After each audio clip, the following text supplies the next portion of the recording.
जी भाई, अस्सलाम वालेकुम। टर्म टेस्ट कितों आ गया। टेस्ट 11 के क्वेश्चन नंबर 1 की डिस्कशन करते हैं।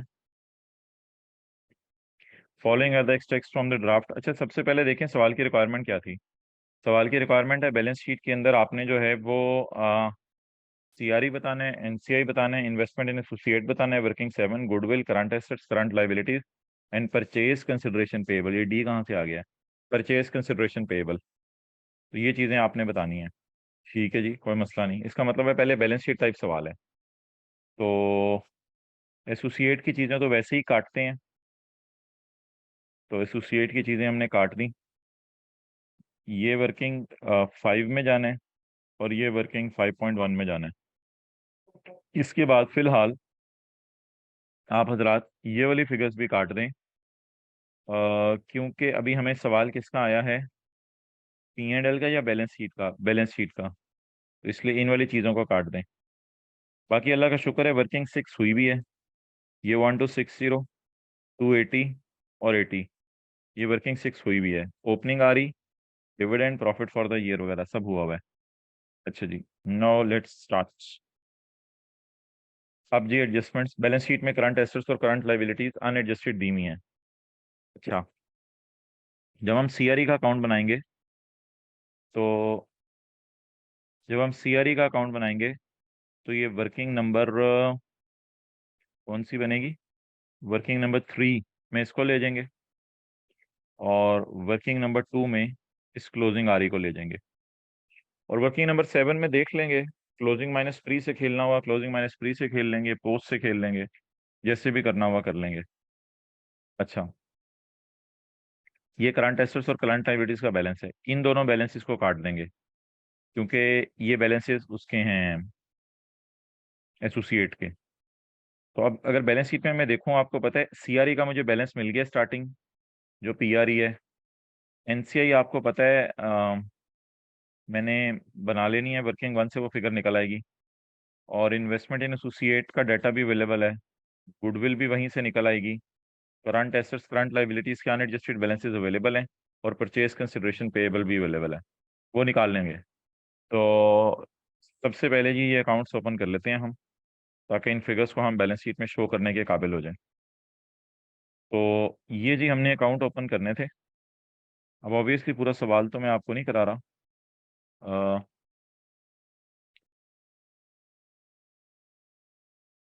ये अकाउंट ओपन हो गए जी।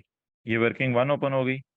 एसआरई इसलिए ज़रूरी है कि सीआरई और एनसीआई कैलकुलेट करनी है, और सीआरई एनसीआई वर्किंग 5 को भी छोड़ें। इन्वेस्टमेंट इन एसोसिएट ये वर्किंग 7 है, वैसे मैंने वर्किंग 6 इधर लिख दी थी, मादरत। अच्छा, तो ये जी हमने वर्किंग्स खोल ली। अब हम जब स्टार्ट करेंगे सवाल, तो सबसे पहले वो जो मैंने आपको बैलेंसेस बताए हैं, एसआरई का ये, पीआरई का ये बैलेंसेस आ जाएंगे।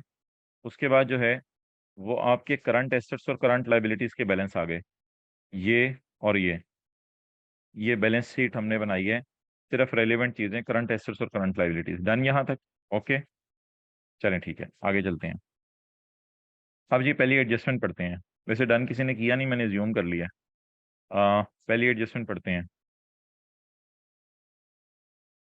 कि सोच में है मगन, कोई भी नहीं बोल रहा।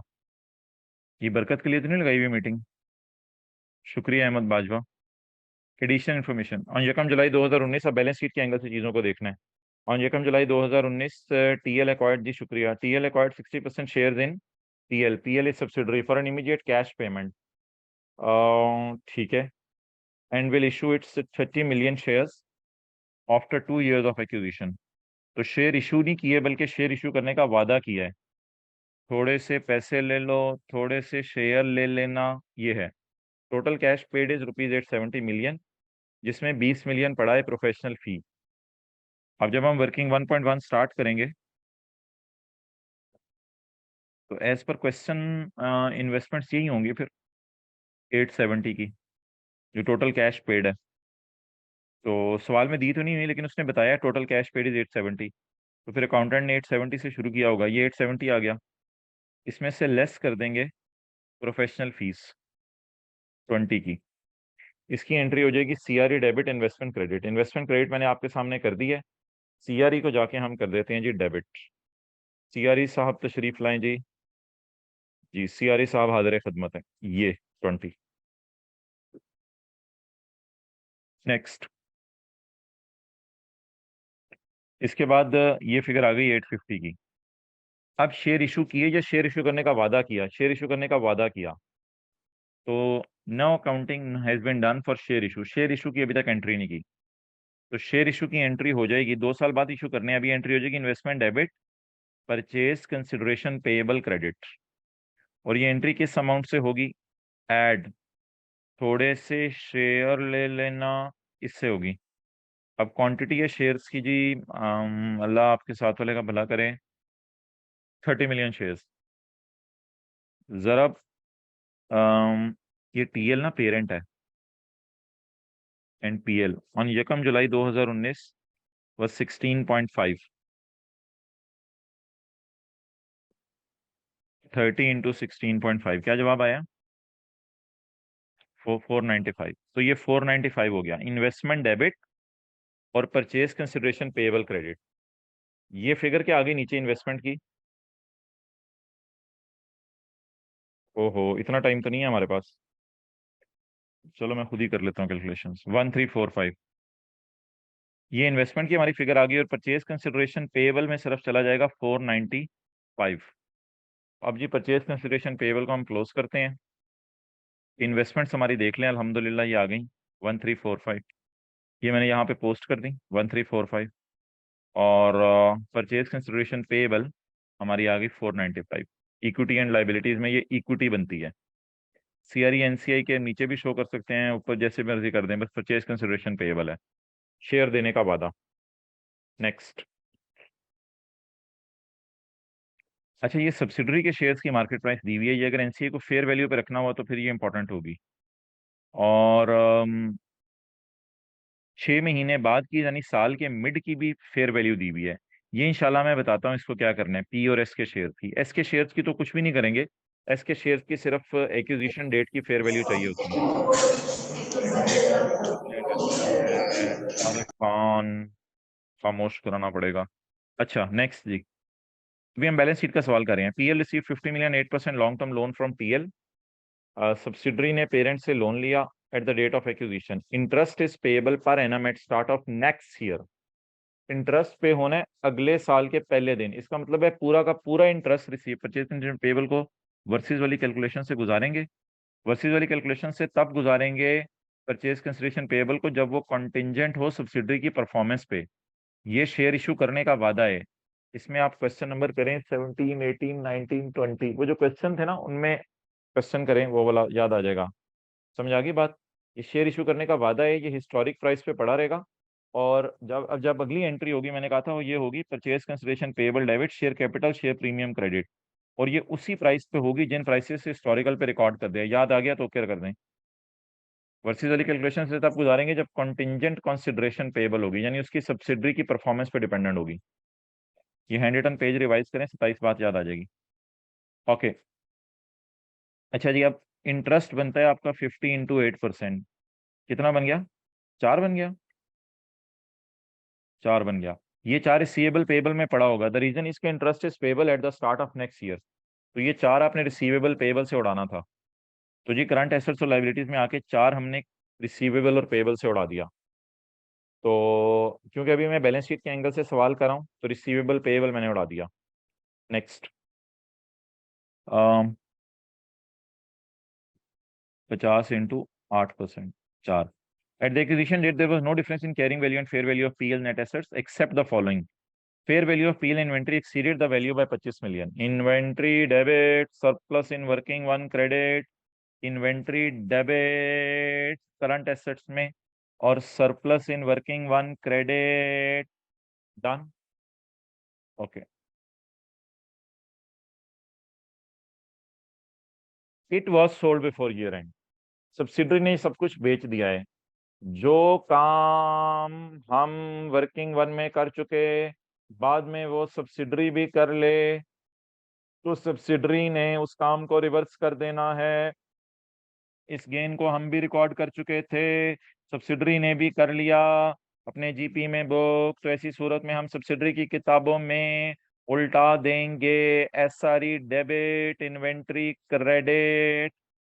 इसकी एंट्री होगी एसआरई डेबिट इन्वेंट्री क्रेडिट पूरे 25 से। ओके, पता चल गया, याद आ गया? हाँ लिख दें या ना लिख दें? इन्वेंट्री क्रेडिट एसआरई डेबिट, मशहूर जमाना सवाल। ओके, नेम में क्या रखा है? नेम लिख दें अपना, आप क्या मसला है इसमें? चले हमें भी पता चल जाए आपका नाम। आगे जी, subsidiary financial statement disclosed a contingent liability of 10। भाईजान कैरिंग वैल्यू बताएं क्या है? कैरिंग अमाउंट लायबिलिटी की 0। तो कैरिंग वैल्यू 0 है। PL financial statement disclosed a contingent liability of 10 million. However, its fair value at the date of acquisition was 4 million. So expense debit liability credit. Expense in working one debit guys. Expense debit liability credit. तो ये वो वाली adjustments जो अल्हम्दुलिल्लाह हमने जो काम वाले सवाल में की थी।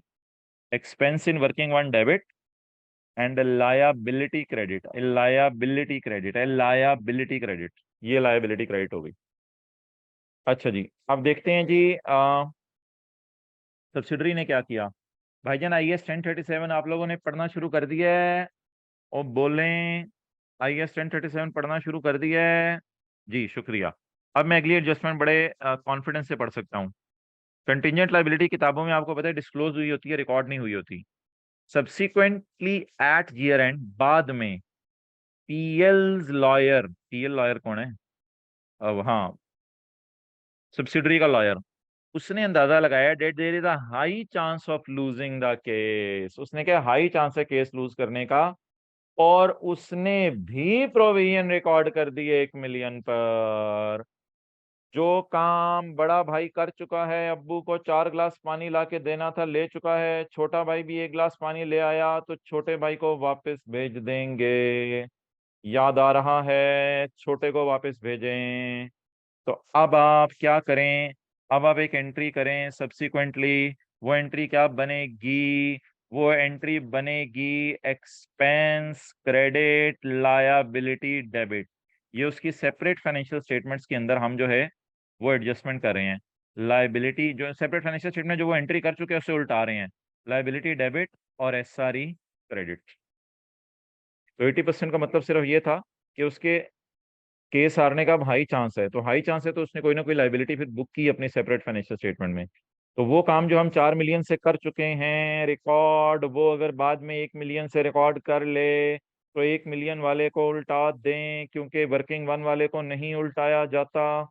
वो काम जो बड़ा भाई कर चुका है वो अगर छोटा भाई भी कर ले तो ऐसी सूरत में छोटे भाई को छोटे भाई को कुछ कहें या बड़े भाई को कुछ कहें?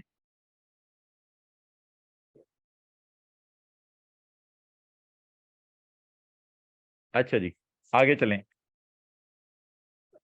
ये बोल ही नहीं रहे बच्चे, सबने चुप की गोली खाई हुई है। रोजा तो नहीं रखा हुआ? मगरिब में खोलने हैं? छोटे को गुड।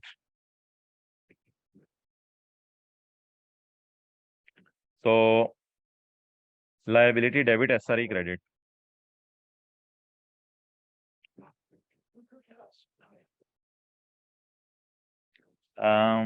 लायबिलिटी डेबिट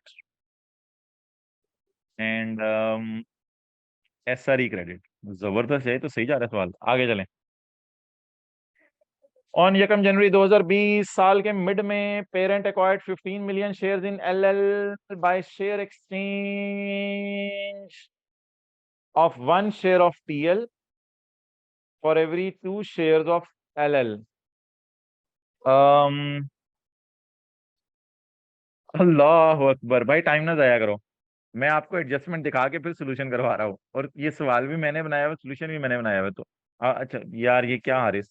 ऑन यकम जनवरी 2020 TL acquired 15 million shares in LL by share exchange. यार अब अभी तक वैसे बताओ, सारी एडजस्टमेंट क्लास में पढ़ी हुई थी? यस और नो लिख के बता दो जी। चलो बस अहमद बाजा एक ओके भी काफी था। ऑन यकम जनवरी 2020, आप लोगों ने मेरे ख्याल से ना P&L का सवाल पहले करना शुरू कर दिया होगा, ऐसे ही है ना? ऐसे ही है ना? P&L का सवाल पहले करना शुरू कर दिया होगा। चलें, गुड, जिन्होंने नहीं किया था। ऑन यकम जनवरी 2020, ठीक है दानिश भाई।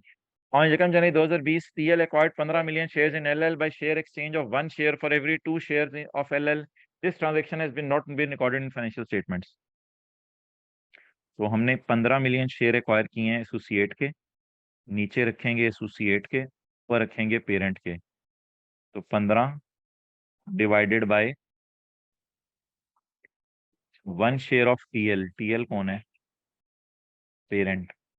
फॉर एवरी 2 शेयर इन ये, तो 7.5 मिलियन शेयर हम इशू करेंगे।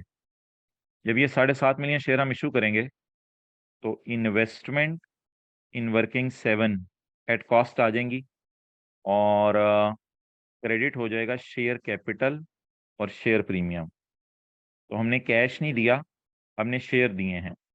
अब यकम जनवरी को पी के शेयर की फेयर वैल्यू हमें चाहिए, वो ऊपर दी हुई है 18। ये कितने लोगों ने पकड़ ली थी? यहां से पेपर में याद आ गई थी। यकम जनवरी को पी के शेयर की फेयर फेयर वैल्यू दी हुई है 18। तो अब आप क्या करेंगे? शेयर कैपिटल शेयर प्रीमियम तो सवाल में मांगा नहीं, उसकी आपने टेंशन नहीं लेनी। इन्वेस्टमेंट इन वर्किंग 7 आपने रिकॉर्ड कर लेनी थी। कितनी अमाउंट से? 7.5 मिलियन शेयर, जरब एक शेयर 18 रुपए का। सही आ रहा है? 135 आ रहा है। तो 135 आपने वर्किंग 7 में डाल देना। ये जी वर्किंग 7 में 135 आ गया। असल में ये वर्किंग 6 के नाम से मैंने यहाँ की भी है, तो अल्लाह आपके साथ वाले का भला करे। ये आ गया 135। नेक्स्ट,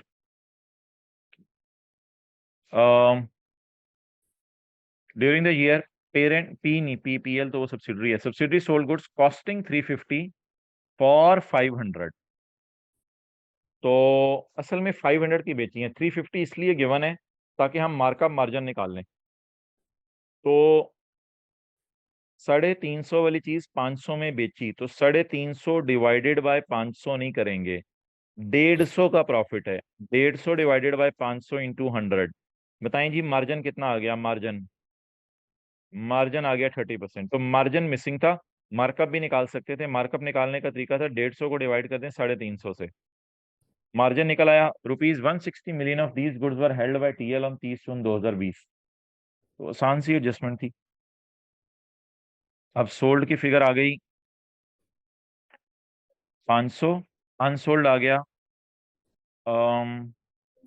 160। तो 160 डिवाइडेड बाय 100 मल्टीप्लाइड बाय 30। ये क्या जवाब आ गया? एस ने बेचा है ना, 48। मादरत ये सोल्यूशन में जरा गायब हो गई 48। तो simple adjustment, SRE debit and stock credit. ये जी एसआरई डेबिट स्टॉक क्रेडिट, कितने स्टॉक स्टॉक स्टॉक स्टॉक, ये 48 की एडजस्टमेंट होगी। आगे, balance payment for full invoices receivable at year end. Year end पे पूरे के पूरे पैसे रिसीवेबल हैं, तो भाईजान ये डेटर क्रेडिटर की एडजस्टमेंट है। आपस की सेल है 500, ये फुल पैसे आपस के रिसीवेबल पेएबल हैं।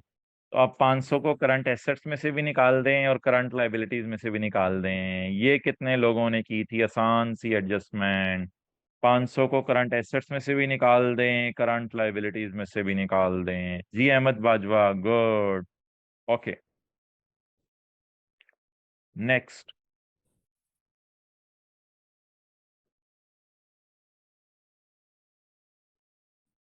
आगे चलें। जी गुड, एक और स्टूडेंट ने भी कर दिया। ओके जी, और स्टूडेंट ने भी। ओके, ये लिखने की कोशिशें ना करें इस पे। चलें पे पहले मैं सेटिंग कर लूँ इसको, फिर सेट कर लूँ सारे को। Clear all drawings, security. लो जी, अब आप लोग नहीं लिख सकते। अच्छा भाई आगे चलें। कितना आसान सवाल चल रहा है। एक ही है, वो नहीं खत्म हो रहा। अच्छा, पॉइंट नंबर 5 था, 6, 6। TL, TL sells components to LL. TL कौन है? पेरेंट। अच्छा, पीएल अब ये प्रैक्टिस से लगने लग जाएगा इंशाल्लाह। ये जो 8 सवाल है ना IS 28 के, इनको बार बार करें बस। अच्छा, TL sells components to LL at cost plus 20%। At 30 June, the inventories of LL included 1.5 million spec of these components। और ये बैलेंस आउटस्टैंडिंग इग्नोर करना था क्योंकि ये पी और ए का आपस का रिसीवेबल है। बाकी ये एडजस्टमेंट तो आसान थी, 1.5 मिलियन वाली। तो ये 1.5 मिलियन यहाँ पे आ जाना था। सोल्ड स्टॉक पता नहीं कितना था, unsold debt, debt divide by 100 और पीस शेयर इसमें आ जाना था। पी ने बेचा तो पड़ा होगा पी के प्रॉफिट में, पीआरई में, और ए के स्टॉक में। ए का स्टॉक हमारे पास अवेलेबल नहीं है, तो इसलिए जोर हम इन्वेस्टमेंट्स पे निकाल देंगे। तो ये इन्वेस्टमेंट्स पे हमने जोर निकाला, इन्वेस्टमेंट क्रेडिट, और पीआरई में से निकाल दिया। ये जी पीआरई में, P2A वाला। आगे चलें जी। PL started providing management service to PL. PL है पेरेंट, पेरेंट ने मैनेजमेंट सर्विसेज प्रोवाइड करनी शुरू की हैं सब्सिडरी को फ्रॉम यकम फरवरी 2020, यकम फरवरी 2020 से, यानी 30 जून 20 से 5 महीने पहले। एट अ सालाना फीस ऑफ 24 मिलियन। सालाना फीस है इसकी 24 million, payable annually in arrears. तो 5 महीने की फीस कितनी बनेगी? 24 × 5/12, 10। No accrual has been booked by PL. भाई ये सेपरेट फाइनेंशियल स्टेटमेंट्स की एरर है। No accrual has been booked by PL, PL ने इसकी एंट्री नहीं की। ये सारी फीस ना एरियर में पे होनी है, यानी अगले साल, तो इसलिए हमारे साल कुछ भी पे नहीं हुआ। No accrual has been booked by PL, PL ने इसकी एंट्री नहीं की। पीएल कौन है? पीएल है जी सब्सिडरी, सब्सिडरी ने एंट्री की। सब्सिडरी को सेपरेट फाइनेंशियल स्टेटमेंट में एंट्री करनी चाहिए थी, expense debit payable credit. Subsidiary ने ये एंट्री नहीं की, तो कर दें एसआरई डेबिट पेबल क्रेडिट।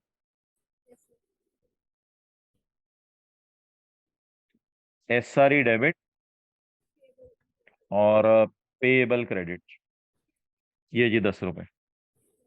चलें जी आगे।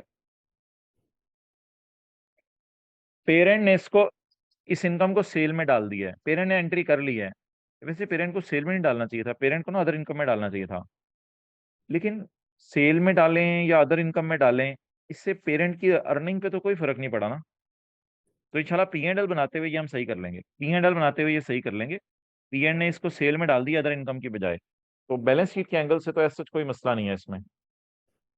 अब मसला ये है कि आपस के रिसीवेबल पेबल कैंसिल करने हैं। जब पेरेंट ने इसको रिकॉर्ड कर लिया हुआ है सेल में, तो पेरेंट ने एंट्री ये कर ली होगी, रिसीवेबल डेबिट इनकम की बजाय cell credit. Parent separate financial statement में रिसीवेबल में डाल चुका है, और सब्सिडरी ने नहीं डाली हुई थी, हमने डाल दी। तो अब दोनों के रिसीवेबल पेएबल कैंसिल कर दें। पहले एक पेएबल मैंने क्रिएट किया क्योंकि सेपरेट फाइनेंशियल स्टेटमेंट में एरर थी, जिस तरह वो डिविडेंड में नहीं करते थे। तो ये सेपरेट फाइनेंशियल स्टेटमेंट की एरर पहले सही की है। अब रिसीवेबल पेएबल कैंसिल करें। ये 10 का पेएबल कैंसिल हो गया और ये 10 का रिसीवेबल। अच्छा जी, इसके बाद जो है वो टीएल ने डिक्लेयर किया है फाइनल डिविडेंड ऑन 30 सितंबर 2019। ये 30 सितंबर 2019 वाला तो बस डिक्लेयर किया, तो ये पे भी हो गया होगा साथ, इसके बारे में तो कुछ नहीं लिखा हुआ। तो पेड को तो बैलेंस शीट के सवाल में इग्नोर करते हैं। आगे पीएल से मुराद है S. S also declared a dividend on 28 June which is yet not paid. अब डिक्लेयर तो लिखा हुआ है, लेकिन आगे खुद उसने लिख दिया कि रिसीवेबल पेएबल है, which is net not but was properly recorded. Properly recorded का मतलब है ये क्वेश्चन 12 का, लिख लें कहीं रजिस्टर पर, मेरे ख्याल से क्वेश्चन 12 का ये दूसरा सिनेरियो शायद बनता है। दोनों की किताबों में रिसीवेबल पेएबल पड़ा हुआ है, तो प्रॉपरली रिकॉर्ड हो गया है, दोनों की किताबों में रिसीवेबल पेएबल पड़ा हुआ है। तो रिसीवेबल पेएबल मैंने कहा था ये P's share of S dividend होगा। तो ये 200 को मल्टीप्लाई करेंगे परसेंटेज से, कितनी परसेंट बन रही है? 60%। तो ये आ जाएगा 120 रुपया। तो 120 रुपये रिसीवेबल और पेएबल में से कैंसिल हो जाएंगे। ये 120 यहाँ से निकल गए और 120 यहाँ से निकल गए। बस ये बैलेंस शीट की एडजस्टमेंट हमारी खत्म होने वाली हैं, आखिरी एडजस्टमेंट रह गई है। अब सवाल ये है मोहतरम कि due to seasonal nature of business LL earns 40% of its profit in first quarter of financial year. उसके बिजनेस की सीजनल नेचर है, जिसकी वजह से एलएल ने अर्न किया है 40% of profit in first quarter of financial year. अब मैं जो वर्किंग 7 है वो आपके सामने खोलने लगा हूँ। इसमें मैं पोस्ट पैट लेके चल रहा हूँ। ड्यूरिंग द ईयर एक्विजिशन हो तो पोस्ट पैट भी लेके चल सकते हैं, क्लोजिंग माइनस प्री भी कर सकते हैं। ये है पैट पूरे साल का 80, इसको मैंने पोस्ट पैट लेना है। तो मुझे ये बताएं कि हमने सब्सिडरी को कब एक्वायर किया है। हमने सब्सिडरी को सॉरी एसोसिएट को 1 जनवरी को। तो इसका मतलब है जनवरी फरवरी मार्च अप्रैल मई जून के प्रॉफिट हमारे हैं।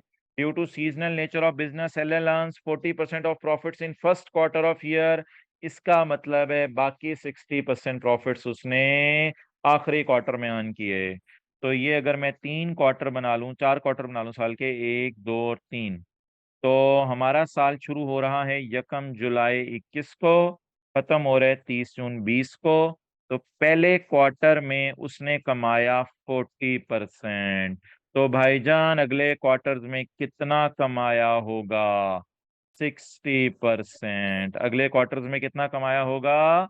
60%। लेकिन मेरे भाई याद रखिएगा, हमने तो उसको एक्वायर किया है 6 महीने पहले। तो 60% प्रॉफिट्स हमारे नहीं है, 60% का 6/12 हमारा है। ये कितने लोगों ने सही कर लिया था? अब प्रॉफिट उसके पकड़े 80, मल्टीप्लाई करें 60% से। ये प्रॉफिट हाँ 6/9, सॉरी 6/9। तो ये 60% से मल्टीप्लाई किया तो ये प्रॉफिट आ गए 9 महीने के। इसको डिवाइड करें 9 से, मल्टीप्लाई करें 6 से, तो ये हमारे साल के आखिरी 6 महीने के प्रॉफिट आ गए। और इसको वो परसेंटेज लगा दें, साथ साथ जो परसेंटेज लगाते हैं। तो ये जी एडजस्टमेंट हो गई इसकी। अब एडजस्टमेंट्स पूरी हो गई हैं, इसका कैरी डाउन आ जाएगा। और एनसीआई भी आप इजीली निकाल लेंगे। सीआरई में भी सारी एडजस्टमेंट्स पोस्ट हो गई हैं। एसआरई जो है ना, इस सवाल में ये नेगेटिव साइड पे आ रही थी, तो इसलिए वो पीआरई में यहाँ पर, सीआरई में यहाँ पे एसआरई नहीं जाना था, एसआरई यहाँ पे जाना था। तो ये एक थोड़ा सा इस सवाल के अंदर और इशू कि एसआरई यहाँ नेगेटिव साइड पे आ रही थी। ओके क्लियर यहाँ तक? चलें आगे, कुछ विकटें गिर गई हैं, कुछ विकटें गिर गई हैं, चलें आगे। चलें जी, शुक्रिया भाई अहमद बाजवा। ओके, अब पी एंड एल के एंगल से एडजस्टमेंट्स को देखना है बस। पी एंड एल के एंगल से एडजस्टमेंट्स को देखने से पहले आपको पता है हमने तड़ करना होता है। तो अब जी होने लगा है तड़। एक ही गो में कर दें, तड़। ये हो गया। अब सब्सिडरी को हमने साल के पहले दिन ही खरीदा हुआ है। 1 2 3 4 5 6 7 8 9 10, ये 10 चीजें हम लिख लेते हैं। ये 10 चीजें आपके सामने लिखी गई। जादू देखें, आगे चलें। अब जी एडजस्टमेंट्स को पी एंड एल के एंगल से पढ़ना शुरू करते हैं। On 1 July 2019 TL acquired 60% share for an immediate cash payment. तो investment debit cash credit type चीज है, और इन्वेस्टमेंट डेबिट शेयर कैपिटल, वो investment debit purchase consideration payable type चीज है। ये पी एंड एल में नहीं जाएगी। लीगल एक्सपेंसेस डेबिट ये जाएंगे पी एंड एल के मुंह पर। तो ये जी पी एंड एल के मुंह पे चले गए ऑपरेटिंग एक्सपेंसेस 20 के। डन, डन भाई, डन। आगे चलें, चलें आगे। PL receive 50%। अच्छा जी, आपस की इंटरेस्ट इनकम एक्सपेंस कितना कैंसिल करना है? वो भी 4 ही, क्योंकि वही रिसीवेबल पेबल है और वही पूरे साल की इनकम भी है। मुझे कैसे पता चला पूरे साल की इनकम ये है? Loan at start of year दिया, sorry, loan PL receive 50 million loan at date of acquisition, तो इसलिए इंटरेस्ट इनकम एक्सपेंस भी पूरे साल का कैंसिल करेंगे। तो अब ये 4 रुपए इंटरेस्ट इनकम और एक्सपेंस में से निकाल दें, ये 4 रुपए। आगे चलें जी।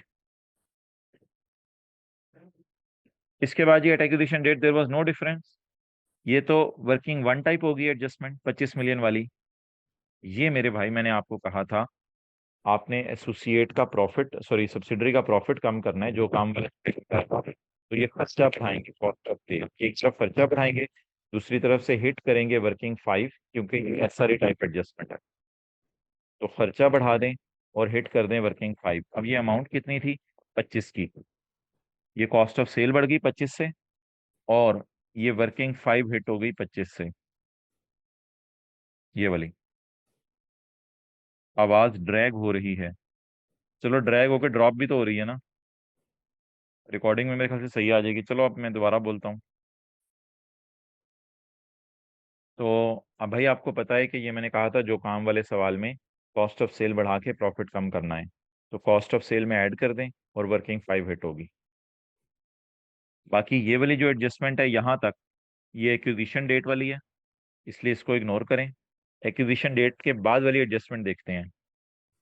टीएल लॉयर ने एस्टीमेट किया है, उसकी एंट्री हमने कर ली है, लाइबिलिटी डेबिट एसआरई क्रेडिट। आप पीएनएल में जाके एक्सपेंस कम कर दें 1 से, और वर्किंग 5 में बढ़ा दें 1 से, क्योंकि एसआरई टाइप एडजस्टमेंट है। तो ये दोनों जो काम वाली एडजस्टमेंट्स हैं बिल्कुल पीएनएल के एंगल से, उधर भी मैंने आपको समझाई थी पीएनएल के एंगल से। तो एक्सपेंसेस में जाके -1 कर दें, और वर्किंग 5 में जाके खुशी रिकॉर्ड कर दें, ये खुशी रिकॉर्ड होगी। नेक्स्ट, ये .4 तो वर्किंग 7 की मेन फिगर है कॉस्ट वाली, ये तो बैलेंस शीट पे हिट करेगी, इसको छोड़ें। ड्यूरिंग द ईयर, यार ये S2P स्टॉक वाली एडजस्टमेंट है, ये तो हो जाएगी आप लोगों से। और इसमें आपस के डेटर क्रेडिटर कैंसिल करने थे, इसका पीएनएल से कोई ताल्लुक नहीं। इसके बाद टीएल सप्लाईज, पेरेंट ने बेचा है। किसने बेचा?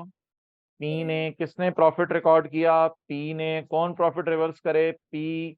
पी के तो जीपी नजर आ रहे हैं, sale minus cost of sale. तो ये जो फिगर आ रही थी ना 0.075 वाली, पता नहीं निकली थी, ये आसान एडजस्टमेंट है। तो ये वाली फिगर जो हमने इधर भी पोस्ट की थी, ये वाली, तो ये अब आप कॉस्ट ऑफ सेल में डाल दें, ताकि पी के प्रॉफिट कम हो जाए। अच्छा जी, नेक्स्ट।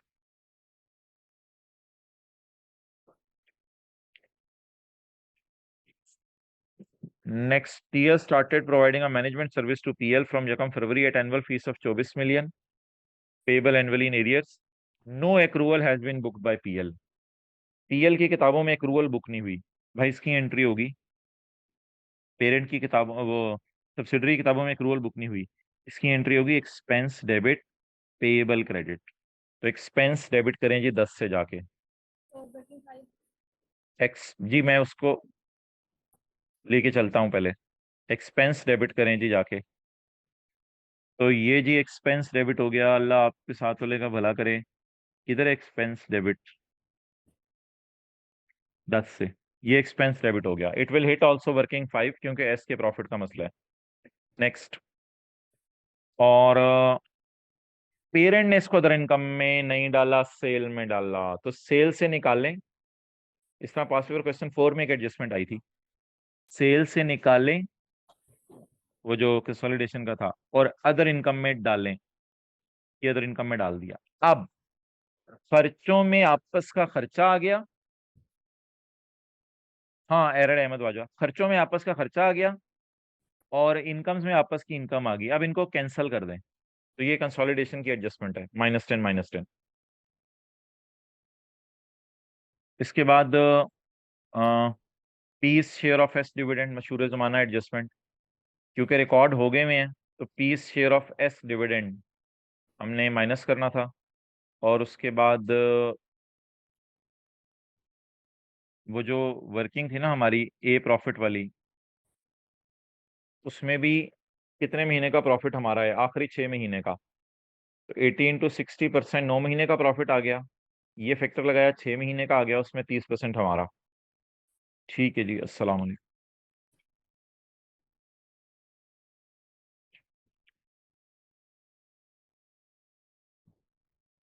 रिकॉर्डिंग कहाँ से स्टॉप होगी?